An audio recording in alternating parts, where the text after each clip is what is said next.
प्रिय भाई और बहनों, आज का शुभ संदेश के लिए आप सभी को हम स्वागत करते हैं। गीत होठों में दिया है, प्यार दिल में भर दिया है। गीत होठों में दिया है, प्यार दिल में भर दिया है। जिसने है मुझको छुड़ाया है, कितना यीशु महान, देता है दिल को आराम। जिसने है मुझको छुड़ाया है, कितना यीशु महान, देता है दिल को आराम। कितना प्यारा यीशु, देता है दिल में शांति। है कितना न्यारा यीशु, देता है दिल में आशा। है कितना प्यारा यीशु। आज का संदेश इवेंजलिस्ट जोशी अब्राहम आसाम से बांटा जाएगा। प्रार्थना के साथ सुनिए। परमेश्वर का नाम की महिमा हो। शुभ संदेश के द्वारा हमें सुनने वाला हर एक भाई बहनों को जल्दी आने वाला प्रभु यीशु मसीह के नाम में हमारा प्यार भरा नमस्कार। आज का मनन के लिए हम लोग पत्रस का पहला पत्री उसका 1 अध्याय उसका 4 पद पढ़ेंगे। अर्थात एक अविनाशी और निर्मल और अजर मिरास के लिए जो तुम्हारे लिए स्वर्ग में रखी है। पिछले सप्ताह में हम लोग उसका 1 अध्याय 3 पद से हम लोग देख रहे थे। हमें एक जीवित आशा दिया है और वो जीवित आशा क्या है और उसके बारे में हम लोग 4 पद में हम लोग देख सकता है। एक अविनाशी और निर्मल और अजर मिरास के लिए जो तुम्हारे लिए स्वर्ग में रखी है। पुराना नियम में हम लोग इसराइल को देखने से इसराइल का मिरास था एक वायदे किए हुए एक देश अर्थात कनान देश।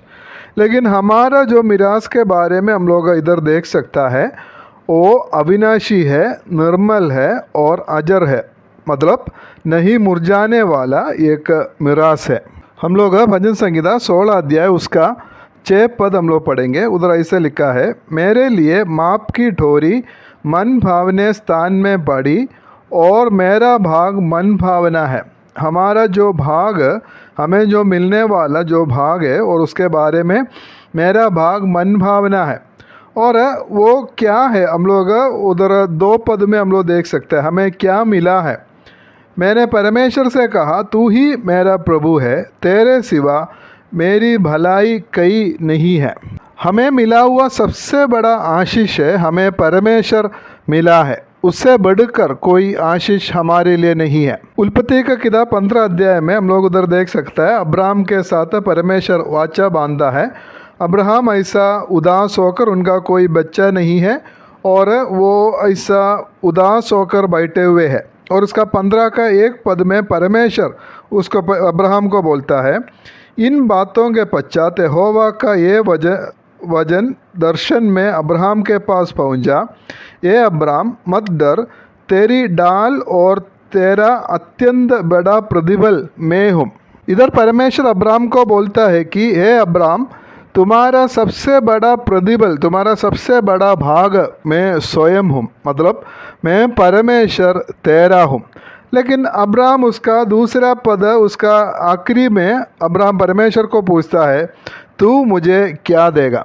आज बहुत सारा मसीही लोग भी ऐसा ही है, मतलब वो लोगों को परमेश्वर से धन चाहिए, संपत्ति चाहिए, परमेश्वर से नौकरी चाहिए, परमेश्वर से चंगाई चाहिए, सब कुछ चाहिए, लेकिन परमेश्वर नहीं चाहिए।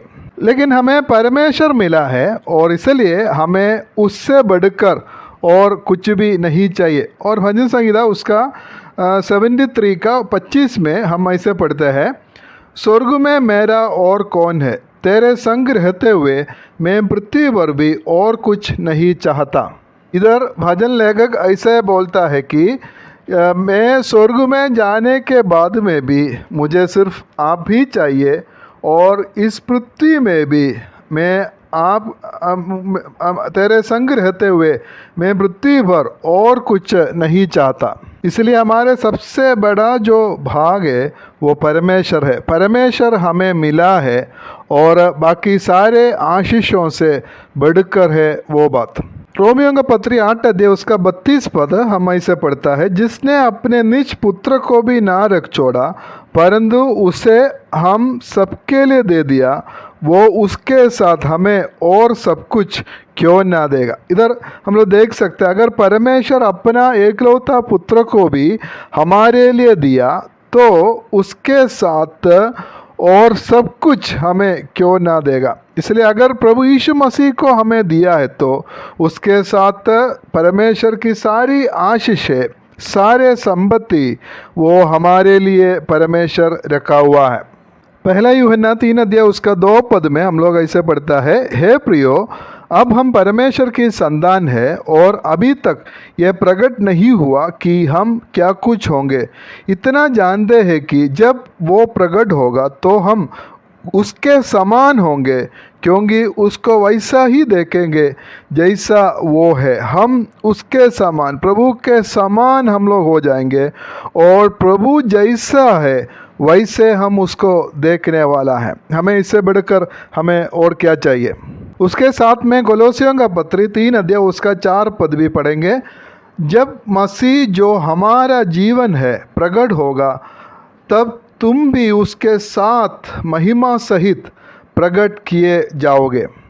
प्रभु यीशु मसीह जब हमारे लिए प्रकट होगा तब हम लोग को महिमा मिलेगा और प्रभु यीशु मसीह को हम लोग देखेंगे, उसके साथ में हम लोग रहेंगे। इसलिए हमारा मिरास है कि प्रभु यीशु मसीह और उनके साथ सारी आशीषें हमें मिलेंगे।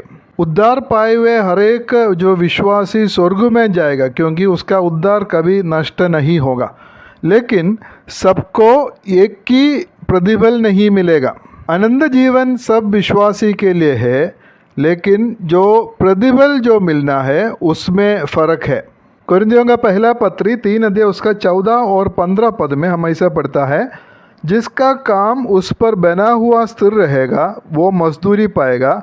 यदि किसी का काम जल जाएगा तो वो हानि उठाएगा, पर वो आप बच जाएगा, क्योंकि परंतु जलते जलते। उसके साथ कुरिन्थियों का दूसरा पत्री 5 अध्याय उसका 10 पद में ऐसा लिखा है, क्योंकि अवश्य है कि हम सबका हाल मसीह के न्यायासन के सामने खुल जाए कि हर एक व्यक्ति अपने अपने भले बुरे कामों का बदला जो उसने देह के द्वारा किए हो पाए।